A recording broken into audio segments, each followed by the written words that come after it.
আসসালামু আলাইকুম রহমতুল্লাহি ওবরাকাতুহু। সুপ্রিয় দাখিল পরীক্ষার্থী 2024 সালে যারা দাখিল পরীক্ষা দিবা তোমাদের রুটিন কিন্তু ইতিমধ্যে প্রকাশ হয়েছে আর পরীক্ষার তারিখ তোমরা ইতিমধ্যে জেনে গিয়েছো, কারণ 15 তারিখ থেকে পরীক্ষা শুরু হচ্ছে ফেব্রুয়ারি মাসের। সেটা তোমরা জেনেছো, অনেকেই জেনেছো, অনেকেই জানো নাই। তবে সম্পূর্ণ আজকের যেই বিজ্ঞপ্তিটি, সেই বিজ্ঞপ্তিটি একেবারে মাদ্রাসা শিক্ষা বোর্ড থেকে প্রেরিত হয়েছে। এর আগে কিন্তু প্রেরিত হয় নাই, অনেকে বিভিন্ন ওয়েবসাইটের মাধ্যমে বা বিভিন্ন ভিডিওর মাধ্যমে দেখতেছো। আজকে যেহেতু প্রকাশ হয়েছে সেহেতু আমরা ভিডিও আপলোড করেছি। দেখো এখানে 24 ডিসেম্বর 2023, অর্থাৎ আজকে কিন্তু সেই রুটিনটি প্রকাশ হয়েছে 24 তারিখে। এর আগে কিন্তু যেগুলো প্রকাশ হয়েছিল সেগুলোর মধ্যে কিন্তু দেখা গিয়েছে ভুল থাকার সম্ভাবনা থাকতো। সেই জন্য এখন চূড়ান্তভাবে যেহেতু প্রকাশ হয়ে গিয়েছে সেহেতু তোমরা মিলিয়ে নিতে পারো। এখান থেকে তোমরা এই পিডিএফটি তোমরা প্রিন্ট করে নিয়ে তোমাদের টেবিলের সামনে টানিয়ে রাখতে পারো পরীক্ষার সুবিধার্থে। তো স্ক্রিনের মধ্যে তোমরা লক্ষ্য করতে পারছো 24 তারিখের নোটিশটি প্রকাশ হয়েছে। 2024 সালে দাখিল পরীক্ষার সময়সূচি প্রকাশ। এত দ্বারা সংশ্লিষ্ট সকলের অবগতির জন্য জানানো যাচ্ছে যে বাংলাদেশ মাদ্রাসা শিক্ষা বোর্ড 2024 সালের দাখিল পরীক্ষার নিম্নবর্তী সময়সূচি অনুযায়ী অনুষ্ঠিত হবে। বিশেষ প্রয়োজনে বোর্ড কর্তৃপক্ষ এই সময়সূচি পরিবর্তন করতে পারবেন।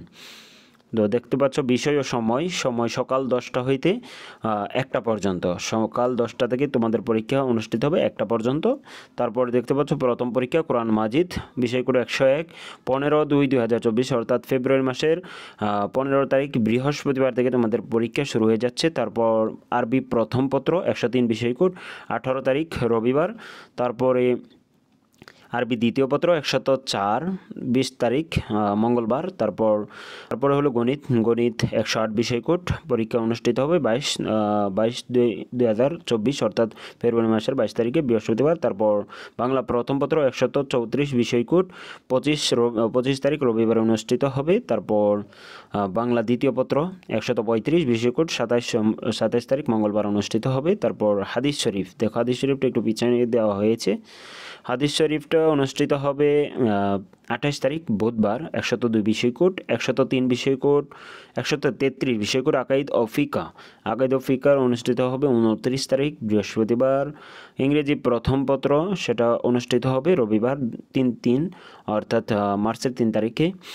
তারপর ইংরেজি দ্বিতীয় পত্র অনুষ্ঠিত হবে 5 তারিখ 5/3 মঙ্গলবারে। তারপর পৌরনীতি, যাদের কৃষি শিক্ষা, গার্হস্থ্য, মান্তিক এগুলো আছে। তারপর উর্দু, ফার্সি, বাংলাদেশ বিশ্ব পরিচয় যাদের আছে, এর মধ্যে তোমাদের যাদের যে পরীক্ষা আছে সেটা অনুষ্ঠিত হবে 6/3 অর্থাৎ মার্চের 6 তারিখ বুধবার।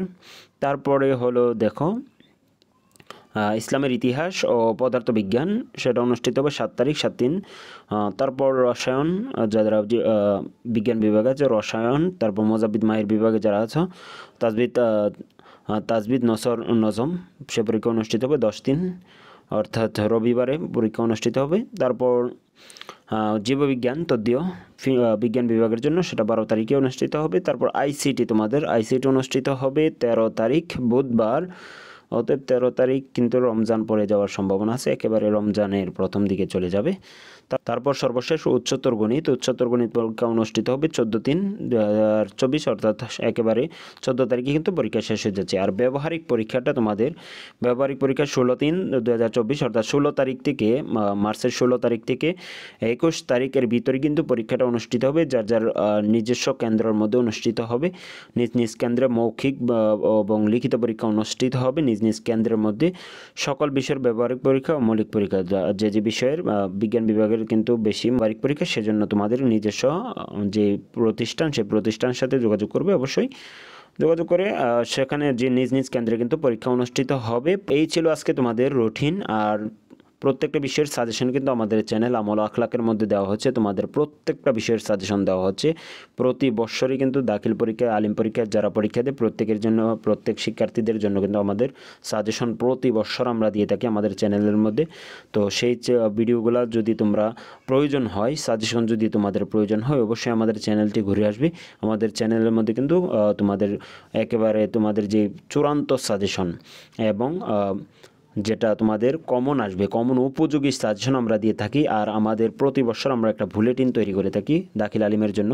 সেই বুলেটিনটি যদি তোমরা নিতে চাও, শতভাগ সেখান থেকে কমন থাকে, অবশ্যই স্ক্রিনে দেওয়া নাম্বার, দেখো স্ক্রিনের মধ্যে যে নাম্বারটি রয়েছে সেই নাম্বারটির মধ্যে আমাদের সাথে যোগাযোগ করবে হোয়াটসঅ্যাপ বা ইমোতে, তাহলে কিন্তু আমরা তোমাদের সাথে খুব সহজে কানেক্ট হতে পারবো এবং বুলেটিনটি আমাদের কাছ থেকে নিতে পারবো। তো দেখা হবে পরবর্তী কোনো ভিডিওতে। সে পর্যন্ত ভালো থাকো, সুস্থ থাকো, সকলকে মোবারকবাদ জানিয়ে এখানে শেষ করছি। আল্লাহ হাফিজ।